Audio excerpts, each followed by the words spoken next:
In this Oracle database tutorial, we will learn how to use the startup command with pfile. To support us, you can subscribe to the YouTube channel and like the video. I start the Oracle database by connecting to the SQL command line. If the startup command is not used with pfile, the database is started using the spfile in the default directory. You can see the default parameter directory with this command. The spfile in this directory was used when opening the database. I go to Directory.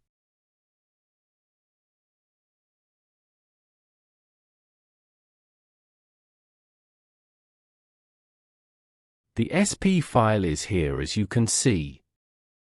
Sometimes we want to open the database with a different parameter file. To do this, we use the pfile option with the startup command. For example, let's create pfile from spfile. We can do this with the create pfile command. spfile contains binary, pfile contains text.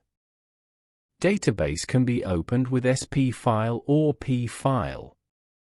I added a video in which I made detailed examples of this command to the playlist. You can get all the information about the create pfile command by watching the video. I created pfile from spfile. In it, Oracle file represents pfile. Since the pfile option was not specified when the database was initialized, it was automatically started using spfile.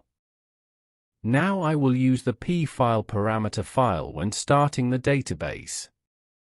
First, I shut down the database.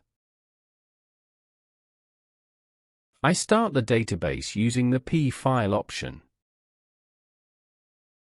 I need the path of the pfile. I am adding the file name pfile.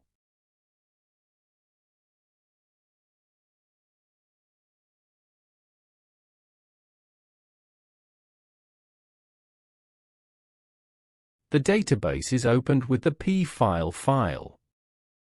So how can I understand that the database is opened with the pfile?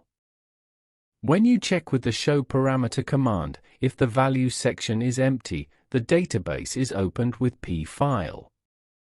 I recommend you to watch the next Oracle database lessons by following the playlist. To support us, you can subscribe to the YouTube channel and like the video.